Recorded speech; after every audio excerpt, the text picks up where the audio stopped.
Wonderful. We are live. Welcome, my dear Katja. It's such an honor to have you with me today. We are Katja Pichel, if I pronounce it well, from Ripple Effect, the CEO and a board member, and such an impressive lady. Welcome. Women's Empowerment Series is a series that I set up to showcase and present women that are doing amazing things around the world, inspiring others and empowering others, and also impacting lives of different people in your country, in Zurich and Switzerland, and in Europe and all over the world. So welcome. Such an honor to have you.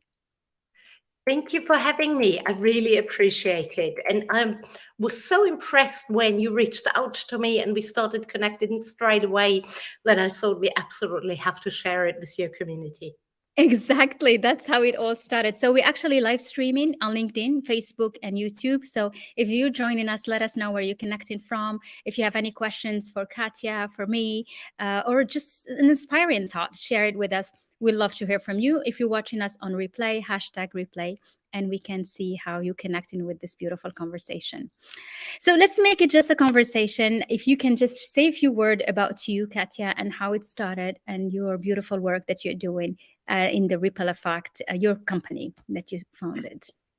Yeah, thank you. So I had the typical corporate career. And the only thing which always interested me when I entered the workforce was I wanted to live abroad. I didn't care what status I had. I didn't care what I do, but my main goal was to move to live in another country. And so I did, and I had a really fun career at GE. I moved to Singapore. I worked in India. I moved to the States. And then my company, when I was working in the States, was bought, and I moved to Switzerland. And in Switzerland, everything changed because I became a mother. And with children, you cannot move quite as often through the world, and you just have to stay put a little bit. So I stayed put, and eventually I really wanted to build my own company to share what I've learned in all of these many places and in all of these different leadership situation. And the one lesson which I absolutely want to share with everybody is, number one, be yourself. Yes. And number two, be kind always. I love that. I love that. We have people connecting from Zurich. Hi, Frank. It's good to see you. Miriam, it's so nice to have you with us today. I missed you connecting from New York. Inez, Dr. Inez, hello from Bonn, Germany. So nice to meet you. I love that. So be kind and be yourself. How does this help you shape your career, and how do you see it shaping other women careers and men? Because you work with both, isn't it, Katja? Yes, absolutely. So practically, I wasn't always kind, I have to say. I was impatient. I was. Like what do you mean I wasn't always kind? What did you mean? I was always focusing on my work and that's what matters? Or like, were you really mean to people? I hope not. Well, okay, well, that's good then. So you were kind. Well, I don't know. I was a little bit arrogant, as you often are when you're younger. I was very impatient. I was just thinking of the results, and that excused me maybe pushing some people too hard. And sometimes I judged people wrongly because I came from my lens. And I assumed everybody should behave the way I do and think the way I do. So all of these things I did when I was younger in my career. But I realized that doesn't help me. That doesn't even help me get results, not the right results. So I started to become a bit more reflective, self-reflective, and I When was figured that out. in your career? Was it like how many years then it hit you? When do you remember? Yes, it actually started when I was in Singapore. I was responsible across quite a bit of countries, and I dealt with people from different cultures. Okay. And that made me realize that there's many different ways to behave, and there's no right or wrong about it. Yes, yes, I love that. So true. Culture changes and people react differently. And even, their gesture is different also. Yes. Yeah. Ah, And sometimes I came into situations, and so the Singaporean culture is very much about face saving. So giving somebody feedback in front of others is just a no-no, you know. It's a oh, very typical German thing to do. And mm, once I realized that I really hurt somebody, and that is something which I really don't want to do, I right. started learning. I, but it is very true. When you give feedback to someone, it's embarrassing, right? Because not everybody likes to take feedbacks unless it's positive and you're praising them. But Yes. uh, but manager, they love to do that because it shows, yeah. I think we should change all our cultures, our work cultures around feedback. Hmm. So we take the stigma out of it. And I Yes, do know that again, there is cultural bias and there is experience bias. And as humans, it's hard for us to take feedback. But mm, somehow we need to change it because feedback is a gift. it Without is. feedback, I couldn't have learned, and changed. So That's true. I wish we would give it more in the spirit of compassion because we want Mm, everybody to be their best selves. that's And then right. we could take it more in the spirit of gratefulness.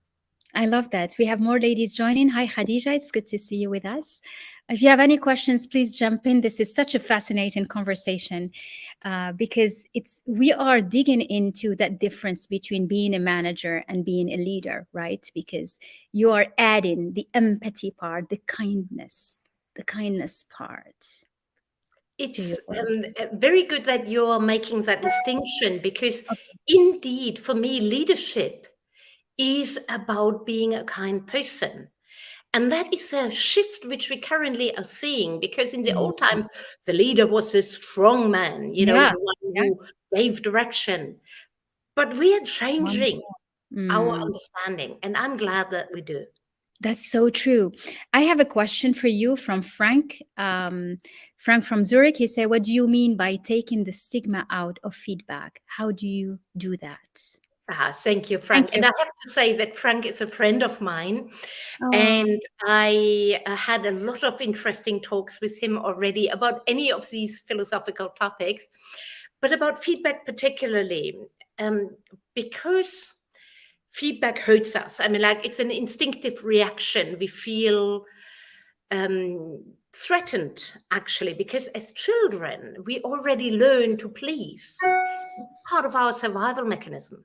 mm, So it's very contrary our human nature to be grateful for feedback, and then we strengthen that behavior in work because we kind of stay away from it, mm, especially hierarchically. I mean, like giving feedback up the hierarchy is almost unheard of. of course. Yet it's needed. The leaders in particular, they need to hear the truth. So what Mm, I'm saying about taking the stigma out of feedback is to normalize it in, for example, your organizational culture mhm, and make it as something which we value.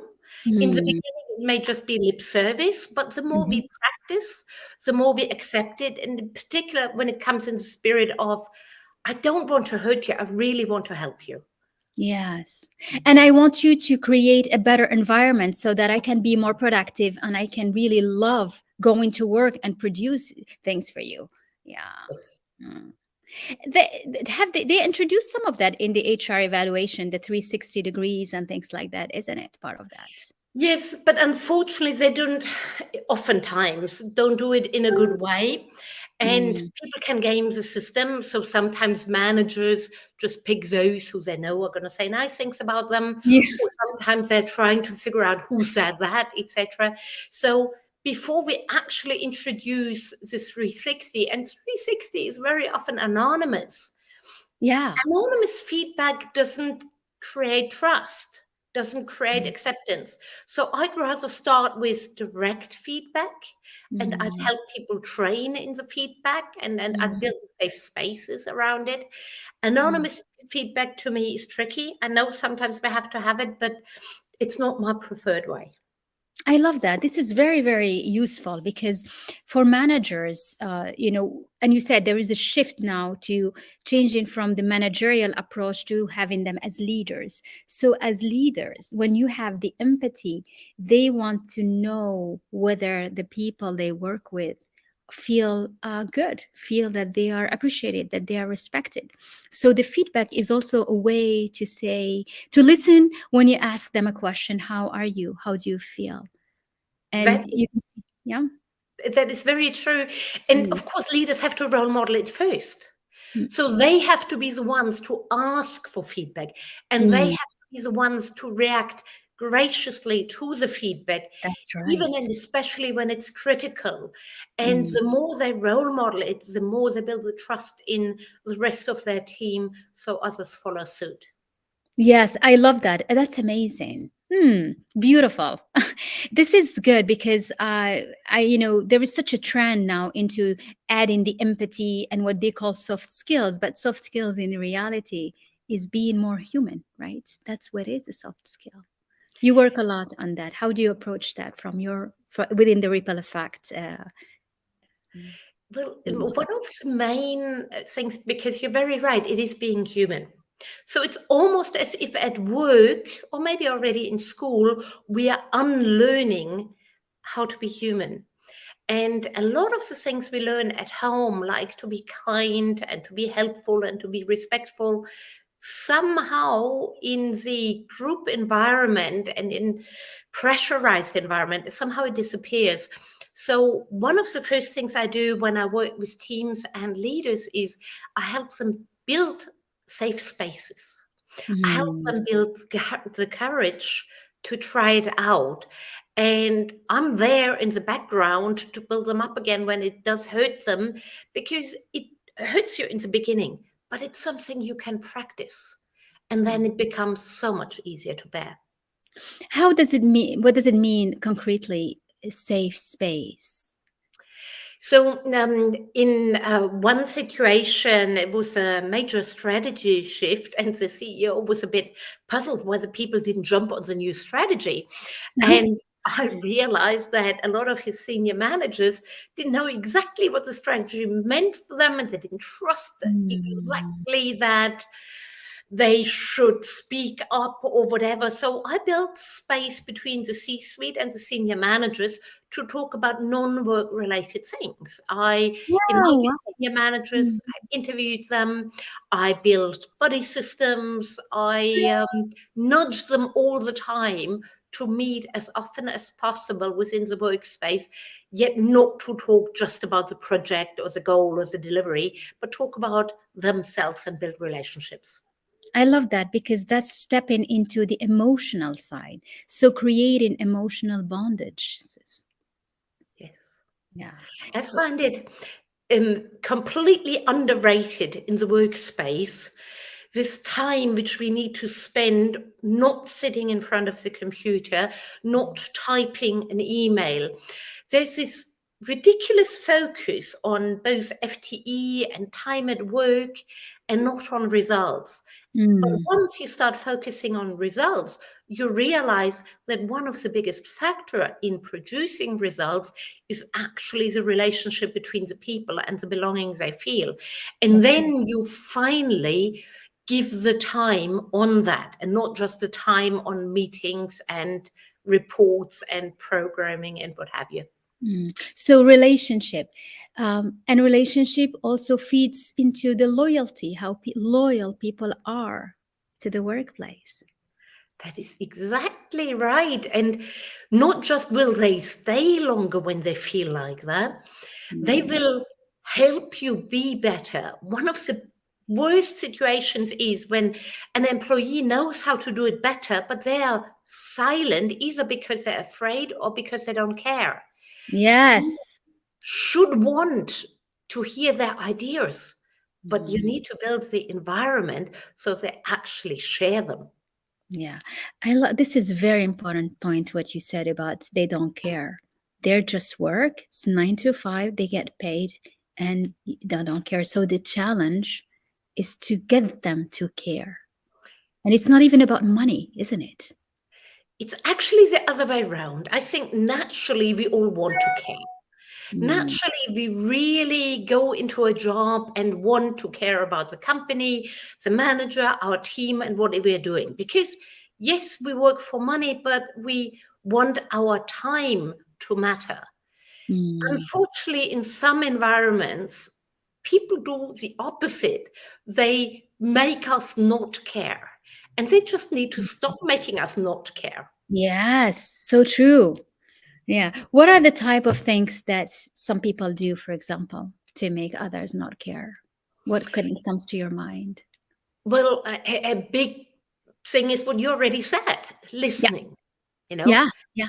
we all want to feel that our opinion matters, but that Mm, means somebody needs to listen to our opinion. mm, And other thing, and there I'm even going back to a school example, because my son really improved in French when he had a teacher who every time when he had homework looked at his homework, and every time he had a test he gave the test back with some remarks and so on. mm. Then the teacher changed, and the other teacher, it didn't seem to matter if he ever did his homework. Nobody looked at it. And Wow. he absolutely lost his interest and he got worse in French. And the Mm. same is for us adults. Okay. People need to Mm, see what we're doing. You know, when we work really hard and we come in with ideas and we walk the extra mile and it goes unnoticed, why mm. would we continue to do that? Mm. Yes, I love that. That's very, very good. So you want to be noticed. It's like you're not part of an organization, but noticed as a person, as you, just like you are. Not even just the work, but just as a person and appreciate it. That's why. So it's relationship. It's being noticed. It's so true. Just being noticed. It Just is. And somebody telling you. Sorry. sorry, I was just adding, there's this new word called belonging. And I think that really is a good word. We do go into work and we want to belong, you know, Mhm. and it's not so hard. So we need to focus a bit more on the belonging to Mm. make people feel they belong and are accepted. And then we will surprise them what we can all do. But you know, that word is very, very, very special because belonging, it means you don't even need to prove that you deserve to be there. Yes. Which, so it's like it's creating that safety net because when you feel safe, you're not threatened. Your work is not threatened. Your place is not threatened. So then you can just be yourself. But That that's is, very rare. and it's so wise because Mm, that kind of safety mm, to create that is actually not quite as easy as we think. mm, So, contrary to what I said before, it's just stop making people feel bad about work. mm, It's not always that easy to build that psychological safety. And mm. even Amy Edmondson, who is the big guru about psychological safety, says these environments are rare. And every day we have to again want to build that. And we have to again, as leaders, be introspective and think, what may I have done that is taking safety away? And what can I do better? Because Mm. unintentionally, very often in the heat of the moment, we say something, we judge somebody, we overlook somebody, and all of these take away safety. But when we intentionally want to build it, it is not intellectually challenging. It just takes a lot of stamina to stick with it. I love that. So let me catch up with the chat. Zahra, it's so nice to see you. So she said, "Congratulations, lady! The great alliances to bring together these ideas of progress for women." Yes, very good. Thank you so much for being here for this lovely comment. We have another question from Frank. What does it mean to be human, and what does it mean to not be human? Hmm. Okay. Philosophical question. Oh, he's a Thank great you. philosopher. And I love that. actually, thank you for making us specify that.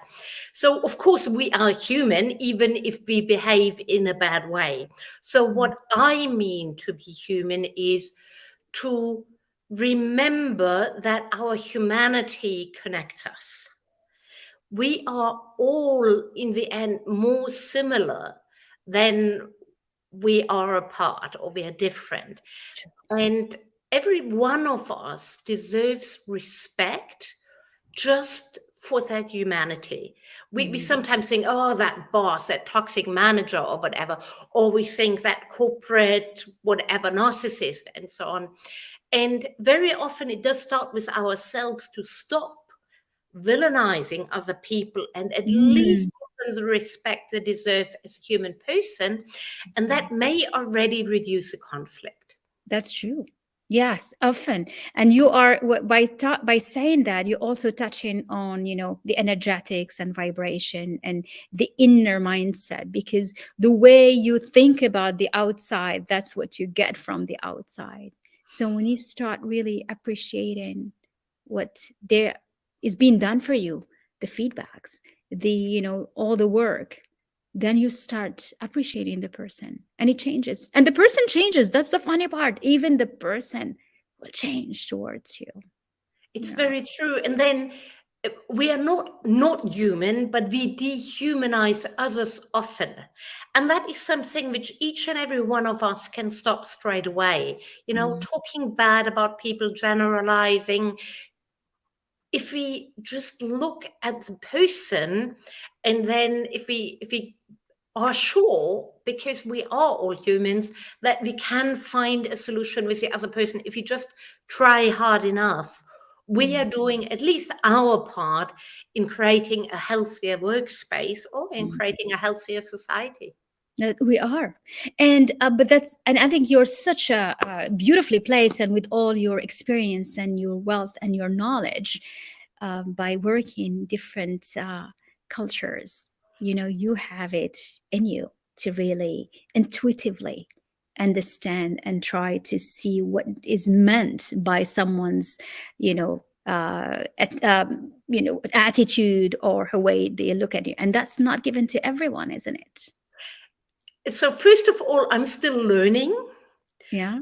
Secondly, I didn't always know what I know now, and hopefully in 10 years I will say the same thing about today. So Mhm. it's a journey, and of course we all make mistakes. Yes. I think it is important that we are compassionate with ourselves as well.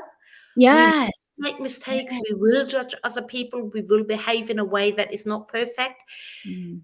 but that is being human too. And then Mm. we can start again and try better the next time.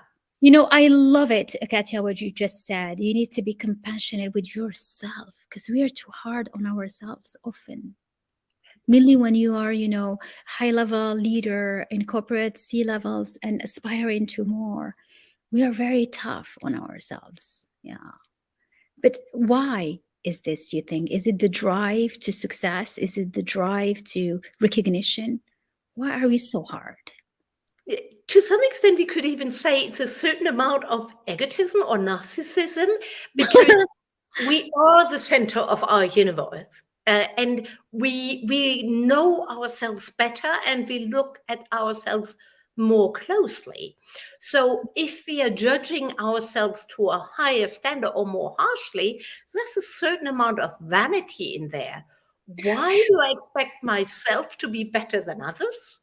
So Mm. instead of having that mindset of, oh, I'm a perfectionist, I'm a type A kind of person and so on, which is one of these framings which actually keeps us stuck in a not helpful mindset, we should actually reframe it and say we are human, we are fallible, yet we always try to be better when we catch ourselves. Mm. Well, let me throw in another angle here, because often for women in the high level positions, they feel they need to prove themselves more. So they're never satisfied with anything, and they often cover their lack of confidence and self-esteem at moments by being too tough and too hard on themselves, because they say, if I'm too hard on myself, then if somebody does something to me, it's not going to be worse than the way I treat myself. What's your saying on this? And I agree that is the case in many, many cases. And there's two elements to it. Then Yeah. one element is the outside world, that the outside world, it indeed expects more from women and judges women more harshly than men. Because we are sticking out, we're still not that many in these senior leadership positions, and there's just more scrutiny. Mm. So that will change the more women we have there, and it will change the more we push back on it too. Mm. Now, that inner world, that is something which we need to train ourselves to stop, because it's another unhelpful mindset, and it may keep us stuck, and it may actually keep us from exploring our potential. Absolutely. Because frankly, the harsher we are to ourselves, the more we limit ourselves to be overly cautious, maybe overly harsh, Yeah. maybe less natural and less authentic. And all Mhm. of these kind of things are things which keep us from exploring our leadership potential. Right, because it makes you less creative. It makes you less, you know, aligned with who you really are. Because you're like stuck within a box you created to yourself. Yeah. There is another comment. I heard you, both of you mentioning feeling safe a few times. What do you experience? What do you experience that leaders feel fear about? How can we all help leaders who feel fear to feel less fear? Actually, Mm, that's really interesting, because just this evening I will talk at a university, and one of the things which I'm warning people about is fear. okay. You all know, I'm sure, Star Wars, right?